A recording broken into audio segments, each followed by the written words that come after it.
Respon yang mana dulu? Ini yang mengenai Pak Yang Jokowi pertemuan dulu. di sirkuit Formula E. Ya, Masa mengenai cuma yang pertemuan di ngobrol teknis sirkuit aja gitu. Formula E, kita anggap itu pertemuan yang biasa-biasa dulu ya, karena presiden ketemu dengan gubernur. Ya, sama saja presiden ketemu dengan gubernur Jawa Timur Mbak Khofifah, presiden ketemu dengan gubernur Jawa Tengah Ganjar Pranowo atau Ridwan Kamil di Jawa Barat dan gubernur-gubernur lainnya. Jadi saya melihat adalah suatu hubungan struktural antara pemerintah pusat dan wakil pemerintah pusat di daerah secara struktural yang biasa. Kalau tidak bertemu menjadi hal yang luar biasa. Kedua mengenai hal yang terkait dengan acaranya di tempat sirkuit yang akan digunakan pada 4 Juni nanti yang jelas akan berlangsung. Ya. Tentu itu harus dilihat sebagai satu event yang sama juga dengan sirkuit-sirkuit seperti di Mandalika, di mana sudah terselenggara balapan motor GP-nya. Dan tentunya ini tidak bisa lepas bahwa sukses tidaknya Formula E di Ancol pada tanggal 4 Juni nanti tidak bisa dilihat hanya ansih itu bagian program dari DKI karena menyangkut event internasional, maka ini harus semua ikut memikul, terutama juga Presiden selaku kepala negara. Dan kehadiran Presiden di acara kemarin dengan Anies sebagai gubernur, saya kira itu adalah bagian untuk memastikan sejauh mana persiapan infrastruktur untuk event itu yang akan mengangkat nama Indonesia atau kalau gagal juga nama negara atau nama masyarakat keseluruhan akan tercederai. Jadi Meskipun saya melihat bahwa beda Mas Arya, di DPRD PDIP-nya mengkritik, mempertanyakan. Ini event dulu. Tapi kalau untuk eventnya Pak Jokowi mendukung. Sesaat lagi Mas Arya Bima. Oh iya. Kita harus jeda terlebih dahulu hanya di catatan demokrasi pemirsa. Proyek ambisius buat Nyapres ini semoga tidak merugikan uang pajak. Ya Allah. Ya. Pemprov menyampaikan bahwa di saat pandemi ini perlu ada penghematan. Tapi sekarang ada kenaikan 10 miliar dianggap itu adalah wajar. Ya, kita lanjutkan.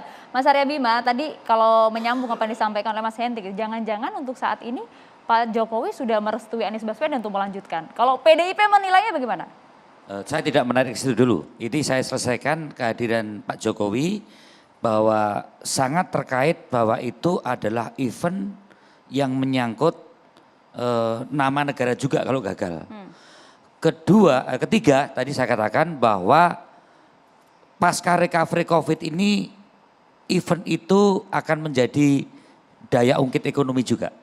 Ini harus dilihat faktanya apapun proses kemarin banyak hal yang ada berbagai cara pandang termasuk fraksi PDI Perjuangan di DPRD DKI yang saya kira itu harus tetap berjalan dalam fungsi check and balance dan pengawasan terhadap proses perencanaan, pelaksanaan dan tentunya pasca pelaksanaan itu sesuai dengan fungsi-fungsi pengawasan dan fungsi-fungsi anggaran yang dikritisi supaya tidak hanya pelaksanaannya saja nanti yang sukses tapi juga pertanggungjawaban sisi keuangan yang saya kira dari kawan-kawan yang mendukung pun di DPRD juga sepakat untuk bagaimana saat ini transparansi dan akuntabilitas anggaran itu harus dicermati oleh kedua pihak dalam ini ada eksekutif dan legislatif.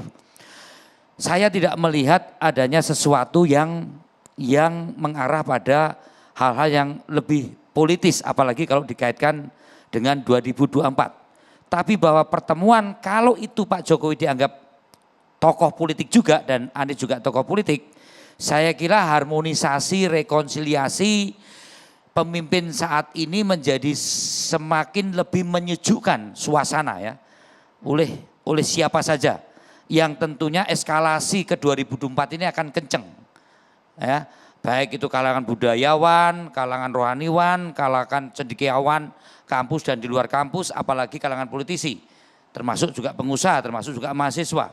Dan pertemuan-pertemuan semacam itu kalau itu dianggap menjadi sesuatu yang dimaknai secara politis, jangan terlalu cepat dibawa ke hal-hal yang menyangkut dukung-mendukung Pilpres. Nanti menjadi sesuatu yang saling defensif lagi ya. Ini saat ini saya lihat perlu lebih menyambung silaturahmi untuk membuat suasana yang lebih teduh karena rakyat recovery COVID-19 ini tidak mudah. Tapi kan begini Mas Arya, saat ini kan gelombang dukungan untuk Anies nih di sejumlah daerah ini terus bergerak seperti itu untuk maju menjadi capres 2024. Apalagi sekarang akhir masa jabatannya akhir tahun ini. Semalam saya melihat di media sosial juga narasinya demikian kuat. Pertemuan-pertemuan setiap kali tokoh politik, entah Pak Erlangga ketemu Pak Surya Paloh, atau Muhaimin ketemu Anies, atau Anies ketemu Ustadz pun dianalisa, termasuk PDI Perjuangan kemarin menanggap Cak Nun saja dalam rangka Ramadan ini juga kapitalisasi menjadi sesuatu yang politis, suka dan tidak suka ini menjadi sesuatu yang tren sekarang. Saya melihat itu sah-sah saja, itu biasa-biasa saja. Nah, tetapi satu hal yang saya lihat bahwa di antara dua kubu dan sisi tengah sekarang lebih dominan. Bentuk-bentuk pertemuan yang mengkomentari sebagai suatu situasi yang membangun harmonisasi, membangun suasana yang lebih teduh, membangun suasana yang lebih tidak menegangkan, ini cenderung menjadi tren yang lebih dominan daripada narasi-narasi yang antagonis, narasi-narasi yang bersendangan. Membahagiakan Mas Abe ya.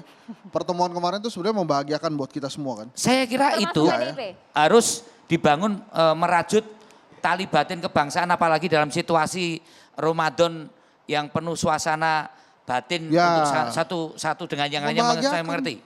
Ini dulu ya. Berarti respon Ketua DPRD Puan Maharani semuanya respon Ketua DPRD Puan Maharani saya kira yang dicalonkan juga gaduk menggaduk Puan Maharani Anies atau Anies Puan Maharani ini kan di media sosial juga banyak terjadi. Tapi yang penting sekarang bahwa keteduhan suasana untuk tidak saling curiga dan tidak saling membangun narasi kebencian dan narasi saling menjelekan dan saling menjatuhkan itu tidak perlu harus terlalu dominan, bahkan kalau perlu dihilangkan dalam narasi-narasi publik di media sosial. Nah, pertemuan Pak Jokowi dan Anies yang dua kubu ini saling berteru terus di media sosial dan tentunya akan membawa sesuatu kesejukan untuk membangun narasi-narasi yang lebih humanis. Narasi-narasi yang mengandung makna yang Pancasilais, tidak gontok-gontokan.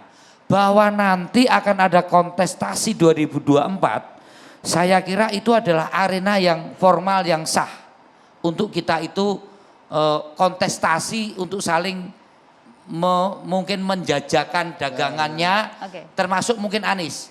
Kemana Pak Jokowi akan berikan dukungan, saya kira terlalu pagi untuk kita saling menyebutkan. Tapi minimal membahagiakan. Minimal membahagiakan. Tapi gini, saya membaca ada hal yang ditahan-tahan nih sama Mas Abe. Seperti ada, tadi sempat ada kata-kata kubu gitu ya. Jadi mungkin yang digambarkan oleh Mas Abe saat ini adalah mudah-mudahan pertemuan antara Anies dan Pak Jokowi ini diterjemahkan sama ke bawahnya gitu ya Pak ya. Karena ada kata-kata kubu tadi, jangan-jangan tidak sama ini orang yang dibicarakan. Pendukung Ahok bahkan juru bicara melawan Anies gitu ya. Aniesnya ke situ aja Pak. Ya, melawan Anies kan itu kan. Tetapi tanya Anies ya kan, bagaimana ada hal-hal yang saya kadang tidak sepakat dan saya perlu mengkritisi, saya bicara sama dia, saya datangi si Anies. Ya kan? Bahkan sewaktu saya mau deklarasi Pak Jokowi Kiai Ma'ruf, yang namanya proklamator untuk Tugu Proklamasi itu ada larangan oleh gubernur. Saya langsung datang ke Anies, ya kan? Dan saya minta izin boleh tidak boleh saya akan menggunakan itu untuk deklarasi Pak Jokowi Kiai Ma'ruf. Apa komen Anies? Silakan Mas Bim dipakai, yang penting jaga kebersihan, jaga kerapian, daripada saya harus mengubah keputusan gubernur ini karena waktunya tinggal nanti sore gitu kan misalnya. Jadi sebetulnya Tapi PDI ada Perjuangan, sesuatu yang tidak perlu harus nggak masalah dong. Tidak perlu ada sesuatu yang harus walaupun kita beda pilihan politik itu tidak harus membentengi sekat-sekat ini. Ya. Termasuk waktu si Anies sakit COVID, ya kan? Lu sakit COVID betulan atau sakit COVID politik Pak Gubernur kayak gitu kan? Oh bahasa udah lulu gue ya Mas ya? Oh iya loh namanya satu alumni kan. Satu alumni. Terus saya nggak percaya, saya mau datang, Pak Gub di mana gitu. Di rumah, saya sudah di depan rumah, saya mau lihat gitu. Saya datangi. Jadi nggak ada masalah sebenarnya dengan ini yang saya maksudkan ya? bahwa perbedaan pilihan-pilihan politik bahkan dalam pencalonan kontestasi pilkada itu kita tidak perlu harus gontok-gontokan, ya kan? Bahwa ada hal yang saya kritisi terhadap Anies, saya akan langsung WA. Yang di bawah Mas gontok-gontokan Mas, di atas Mas. Nah yang di bawah ini kan karena narasi-narasi yang dibangun itu terlalu kenceng, terlalu seolah-olah selesai kontestasi sebagai teman bermain ya, bermain badminton kan harus ada lawan. Siapa kalah siapa menang selesailah permainan itu, masa bermain badminton sendiri kan tidak mungkin. Maksud saya kita harus mentradisikan kebiasaan bahwa setiap 5 tahunan kita akan ada kontestasi entah pilkada entah pilpres. Habis itu selesai ya selesai, ya kan? Ini presidennya gubernur seluruh Indonesia, ini juga presidennya gubernur seluruh Indonesia, Anies pun juga gubernurnya seluruh warga DKI termasuk warga PSI dan PDI Perjuangan. Kebetulan kemarin mengkritisi hal yang menyangkut Formula E ini adalah sesuatu yang biasa juga untuk semakin dasar tujuan, dampak, ekses itu dipertimbangkan secara matang.